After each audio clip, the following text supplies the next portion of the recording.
প্রতি বৎসরের ন্যায় এই বৎসরও এই শ্রী মন্দির প্রাঙ্গণে আপনাদের মতন সকল ভক্তবৃন্দের ইচ্ছায় বিশেষ করে আমাদের গৌর গোবিন্দ চরণের ভজন অনুরাগী দেবুদাদার ইচ্ছায় প্রতি বৎসর এখানে গৌর গোবিন্দের লীলাগণ কীর্তনের আয়োজন করা হয়। এখানে এসে জানতে পারলাম, একজন ভক্তকে জিজ্ঞাসা করছিলাম যে উপলক্ষটা কি, দোল উৎসব মানে গৌর পূর্ণিমা উপলক্ষে? তো বললেন না, প্রতি বৎসরই এই 29শে ফাল্গুনই হয়, যেই তিথি হোক না কেন, 18 বৎসর ধরে হচ্ছে, তাই তো? তা শুনেই হঠাৎ করে একটা কথা মনে এলো যে আপনাদের আচ্ছা এবং কাকা ভাইপো দুজনে মিলে এই 18 বৎসর ধরে এই অনুষ্ঠান করছেন। তা কথাটা শোনা মাত্রই আমার একটা কথাই মাথায় এলো যে আমার গৌরহরি এতদিনে এই কাকা ভাইপো এবং আপনাদের উপরে অপার করুণা এমনভাবে বরিশন করেছেন যে আজকে তার আবির্ভাব তিথিতেই এই তিথিটা পড়ল। এটি গৌর কৃপা ছাড়া আর কি হতে পারে বলো? মহাপ্রভু এটা তোমাদের গিফট দিয়েছেন। তোমরা জন্মদিনে গিফট দাও না, তার রিটার্ন গিফট পাওয়া যায় তো।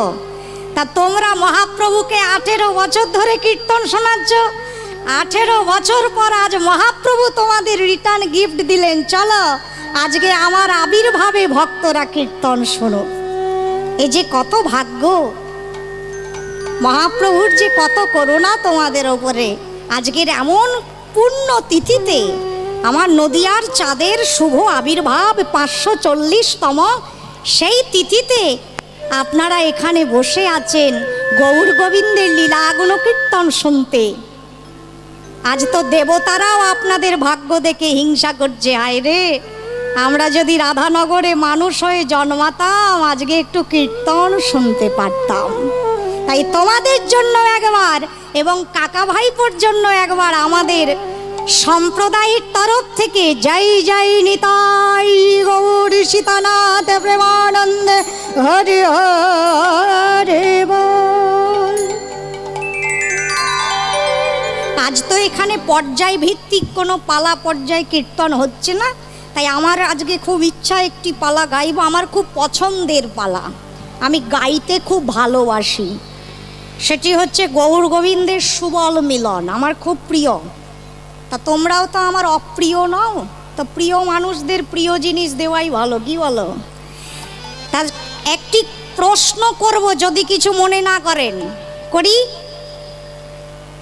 চিরাচরিত প্রাচীন যে কীর্তন শুনে আসছো সেইটি শুনবে না যা বর্তমানে হচ্ছে সেরকম কীর্তন শুনবে? চিরাচরিত শুনবে তো? মানে ওই দুটো গল্প বলবে, একটা গান গাইবে, একটু নাচবে, ভজন হবে, এসব শুনবে না তো? তাহলে আমি বাবা হাত জোর করছি, চিরাচরিত শোনাই। পদ পদাবলী যে সহকারে কীর্তন, বড় বড় তালের গান হবে তো? কে বলে সোনারপুরে কীর্তন শোনে না? আজ শুনবে, আস্বাদন করব মধুময় লীলা। জয় নিতাই, জয় গুরু হরি বল।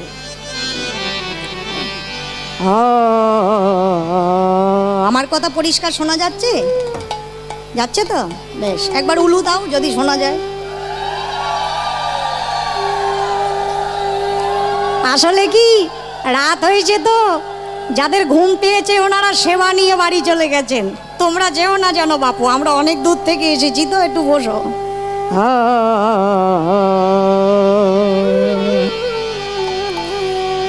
কি জানে কে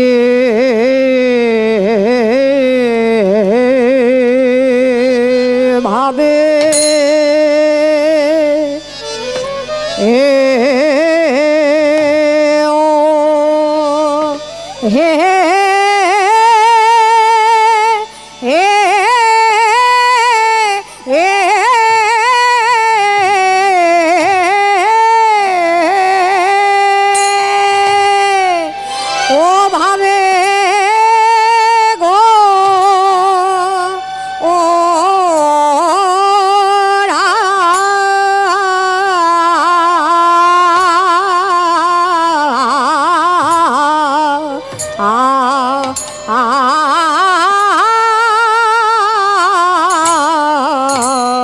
আজ গৌরে দাসে ধরে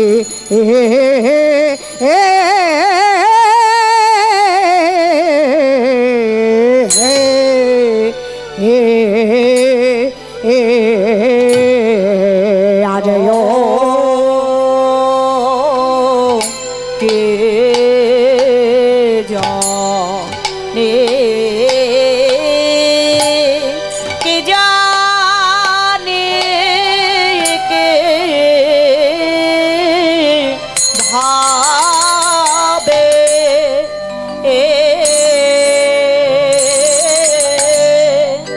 ও হে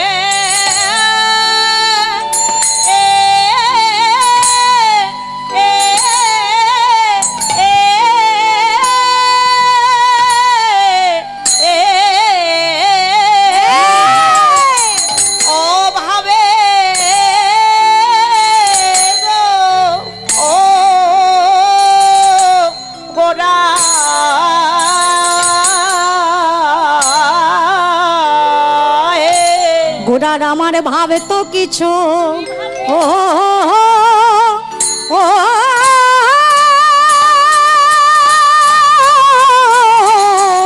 ভাবে তো কিছু বোঝা না হে আহা মোরে কি জানি কি ভাবে অমরে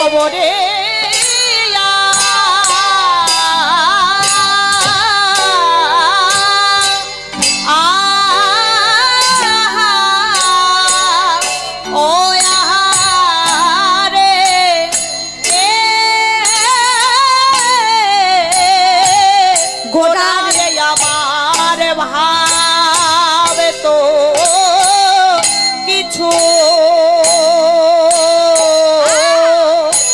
ও ভাবে তো কিছু বোঝা যায় না হে আহা মরি জানি কি ভাবে অমরে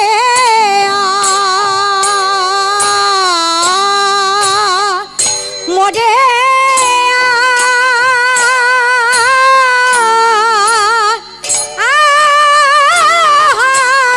গোড়ার কিছু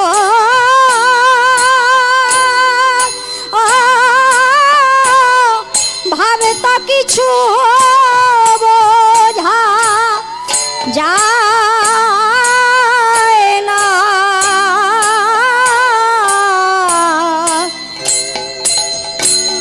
আজ কি জানে কি ভাবে ও মরিয়া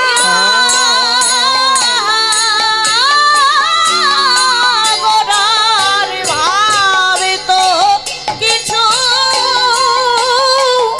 ভাবে তো কিছু বোঝা যায় না রে কি জানি কি ভাবে ओमोदी या या आया या मोदी दे ओके या मोदी रे आज की जाने की हमें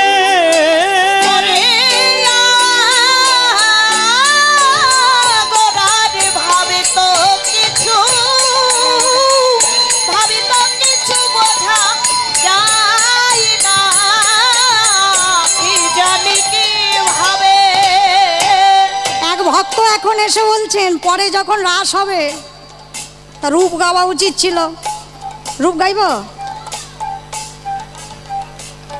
ওই দেখো হাত নাচছে বলো আমি সন্তাল শুরু করে দিয়েছি যদিও রূপ গাইব বলবে না ভাব তো কিছু বোঝা সার্টিফিকেট দিয়ে দিয়েছে চিন্তা করো না আমরা তো গান করি পর্যায়ের গান আজকে সুবল মিলনে মিলন হবে না ওখান থেকে রূপ বর্ণন হবে সবার বাসনা পূরণ হবে জাপটায় বোঝা যায় না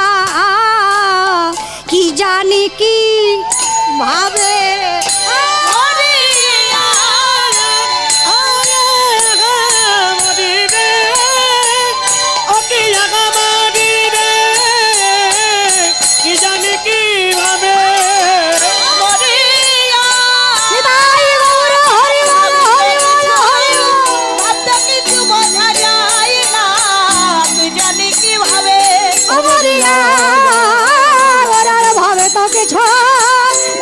কিছু বোঝা যায় না আজ কি জানি কি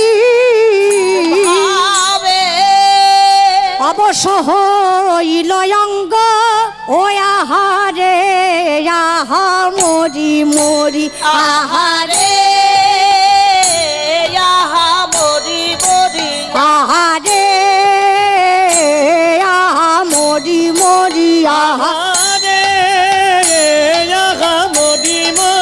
আহারে আহা মরি মরি আহারে আহা মরি মরি রে অবসহ রাধা রাধা বলি আহারে রাধা রাধা রাধা রাধা বলি আজ অবশ্য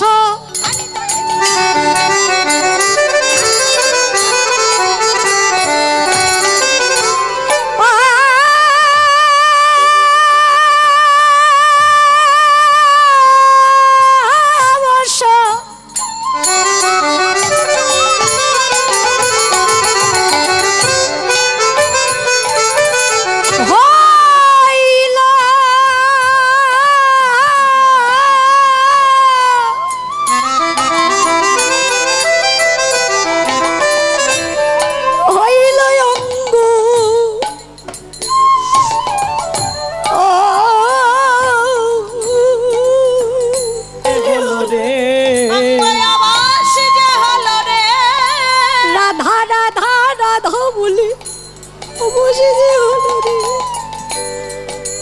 রাধা রাধা বলে অবশেষে হলো রে অবশেষে হলো রে রাধা রাধা রাধা বলি অবশেষে হলো রে রাধা রাধা রাধা বলি অবশেষে হলো রে রাধা রাধা রাধা বলি অবশেষে হলো রে রাধা রাধা রাধা বলি আজ গৌরী দাসের গলা ধরি রাধা রাধা রাধা বলি গৌরী দাসের গলা ধরে রাধা রাধা রাধা বলি গৌরী দাসের গলা ধরে রাধা রাধা রাধা বলি গৌরী দাসের গলা ধরে রাধা রাধা রাধা বলি গৌরী দাসের গলা ধরি রাধা রাধা রাধা বলি গৌরী হরি ব্রজের ভাবে বিভাবিত হয়ে ব্রজ লীলার ভাবে বিভাবিত হয়ে গৌরীদাস পণ্ডিতের গৃহে অবস্থান করছেন। ভক্তমণ্ডলী ভক্তিমতী মায়েরা, আমার গৌর হরিকে যখন নাম করা হয় আমরা প্রথমেই বলি শচীনন্দন গৌর হরি, বলি তো বলি না? মাঝে মাঝে এমনি এমনি করবা, নয় ঘুম পাবে। আজকে সারা রাতের ব্যাপার আছে, সারা রাত বসে থাকতে হবে। ভোজনের সেবার ব্যবস্থা আছে না? সবাই প্রসাদ পেয়েছো না? পেয়েছো? অনেকে তো ব্রত করেছে, আজকে আমাদের ব্রত আবির্ভাব না। যারা যারা পাও নাই গিয়ে পেয়ে এসো, পেয়ে আবার এখানেই এসো, বাড়ি যেও না। যারা যারা পেয়ে এসেছেন আর যারা পাননি তারা পেয়ে আসবেন। এমনি এমনি করবে, মাঝে মাঝে এমনি এমনি করবে, নইলে একভাবে তাকিয়ে আছো না, ঘাড়ে লেগে যাবে। গৌর হরিকে বলা হয় শচীনন্দন গৌর হরি, তাই তো? শচী কার নাম? মহাপ্রভুর মায়ের নাম। আমাকে তত্ত্ব বলতে বলেছে, এই যে বলছি। শচীনন্দন বলা হয় কেন? মহাপ্রভুর বাবার নাম হলো জগন্নাথ মিশ্র, তাই তো? আচ্ছা, আমরা জানি সাধারণত ছেলেমেয়েরা বাবার পরিচয়ে পরিচিত হয় নাকি?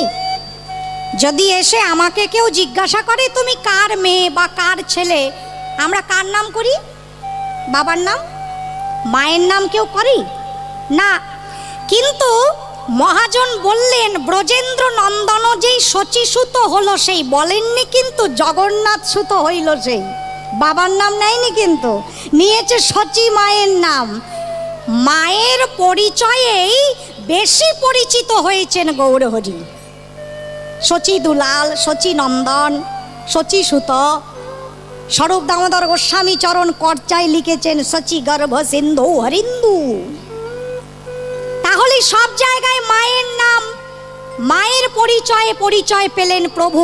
বলি এমন হলো কেন, উল্টো হলো কেন? নিশ্চয়ই কারণ আছে। কি কারণ? মনে করুন ছোট্ট একটি শিশু বালক, সে খেলা করছে তার সখাদের সঙ্গে। শুনবে ভালো করে, বাচ্চাদের কি স্বভাব? খেলা করতে করতে আমাদের যেই বাড়িতে দিয়েছে একটা আছে, বাপ রে বাপ কি চঞ্চল, সারা গায়ে ধুলো বালি ময়লা মাখে। তো বাচ্চাদের যেটা স্বভাব, খেলা করতে করতে সারা গায়ে ধুলো বালি, আর ঠান্ডা লেগেছে বুঝলে, নাকে দিয়ে কফ ঝরছে। এমতো অবস্থায় শিশুটি দেখতে পেলেন দূর দিয়ে তার বাবা হেঁটে যাচ্ছে। বাবাকে দেখে বললেন, বাবা কোথায় যাচ্ছ এত সুন্দর জামা কাপড় পরে? বাবা বললেন, যাচ্ছি কাজে, আমাকে নিয়ে চলো, আমি যাব। শিশুর আবদার, আমি যাব তোমার সঙ্গে। বাবা দেখলেন ছেলের অবস্থা ভালো না, সারা গায়ে ধুলো বালি, আমার জামাটা নোংরা হয়ে যাবে না, কোলে নিলে। এই কাছে এসো না, দূরে থাকো। আমি যাব, বায়না। বাবা বললেন, আমি এখন নেব না, আগে মাকে বল তোকে পরিষ্কার করে দিতে। বাবাও জানে মাই পারবে পরিষ্কার করতে। যা মায়ের কাছে, যা পরিষ্কার হয়ে আয়। বাবা কোলে নিল না, মায়ের কাছে পাঠিয়ে দিল। ছোট্ট শিশু কাঁদতে কাঁদতে এলো মায়ের কাছে। এসে দেখছেন মা খেতে বসেছেন, খাচ্ছেন। তা ছোট্ট শিশুর কি আবদার, ও মা, মা তুমি খাচ্ছ, আমাকে খাইয়ে দাও। ভক্তমণ্ডলী, মা দেখা মাত্রই বাবার মতো কিন্তু বললেন না দূরে সরে যা। মা বললেন, খাবি? আয়, এতক্ষণ কোথায় ছিলি, আয় আমি খাইয়ে দেব। মায়ের স্বভাব তাই করে না মায়েরা? ছেলেকে কাছে ডেকে কোলের কাছে বসিয়ে বাম হাত দিয়ে নাকটা মুচিয়ে দিয়ে মা নিজেও খায়, ছেলেকেও খাওয়ায়। শুধু খাওয়ায় না, খাওয়াতে খাওয়াতে মায়ের আঁচল দিয়ে ছেলে বুঝতেও পারে না কখন তার গায়ের ধুলো বালি ময়লা মা ঝেড়ে ঝেড়ে পরিষ্কার করে দেয়। এটি মায়ের স্বভাব। সন্তান যেমনই হোক, সবাই ফেলে দিলেও মা ফেলতে পারে না।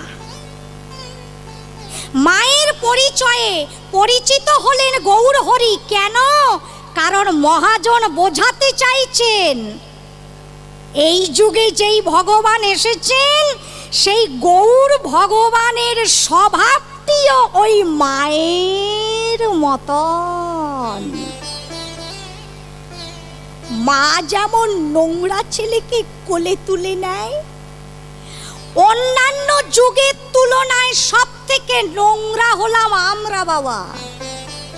হেন কোনো অপরাধ নাই আমরা করি না, হেন কোনো পাপ নাই আমরা করি না। করি কি না?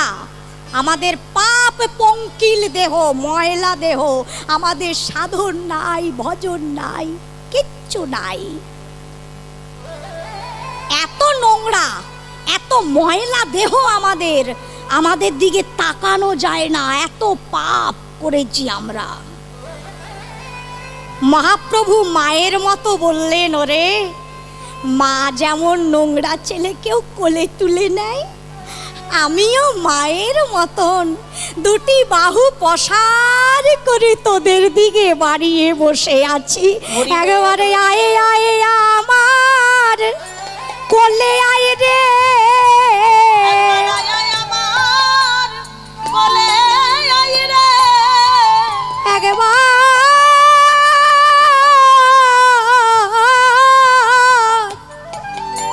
আয় আয় আয় আয়, এই তো আমি, আয় আমার কোলে আয় রে।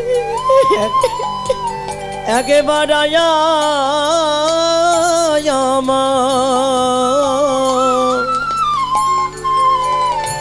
আমার কোলে আয় রে। ও প্রভু, তোমার কাছে ডাকছো কেন? আমরা এত পাপী, আমরা এত অপরাধী, আমাকে তোমার কাছে ডাকছো কেন? প্রভু বললেন, আমার কাছে আয় না একবার, তোদের সকলে পাপ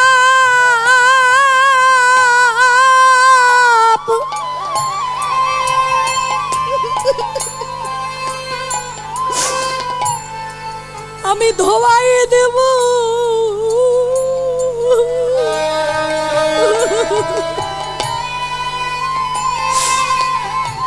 একবার আয়া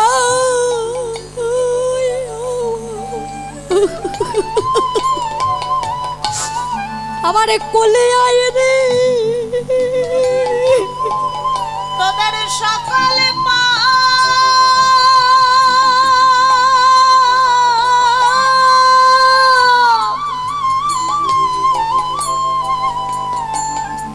আমি ধোয়াইয়ে দেব,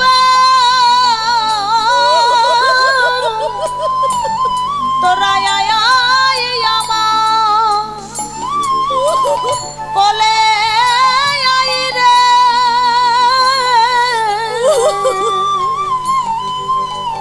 তোদের সকলে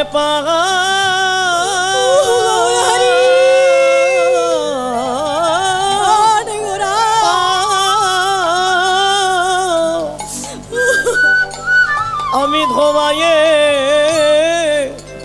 দিব।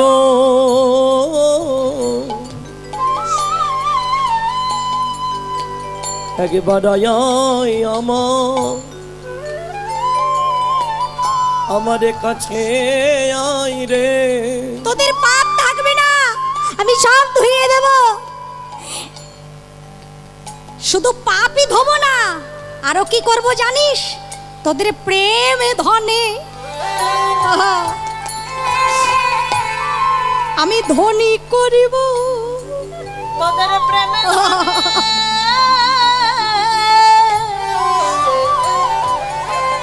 আমি ধনী করব। কোন ভগবান বলেছেন গো? কোন যুগে কোন ভগবান বলেছেন আয় আমার কাছে আমি প্রেম দেব? কোন ভগবান বলেছেন?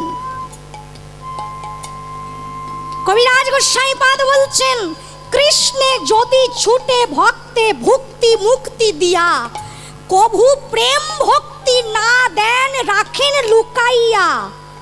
যিনি স্বয়ং ভগবান শ্রীকৃষ্ণ, তিনি পর্যন্ত প্রেম দেয় না সহজে।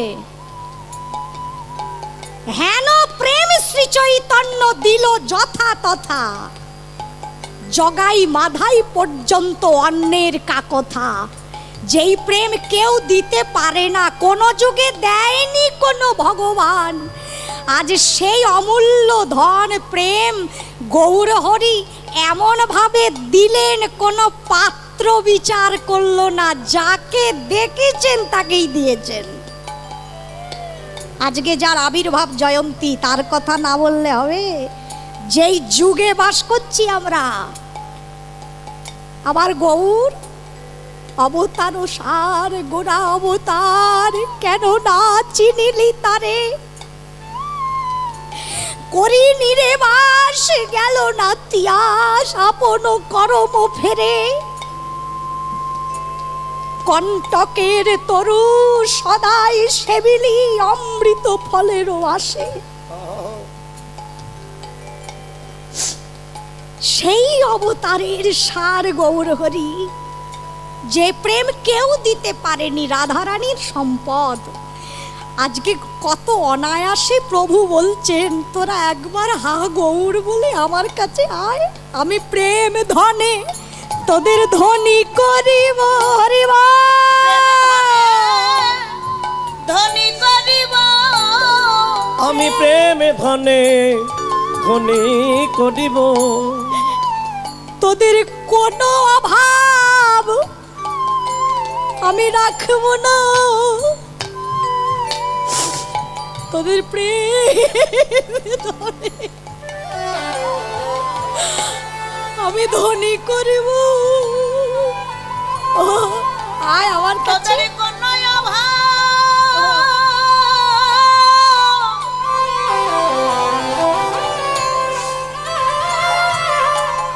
আমি রাখিব না। একবার হা গৌর বলে আয় না কাছে। তোদের কোনো অভাব রাখিব না।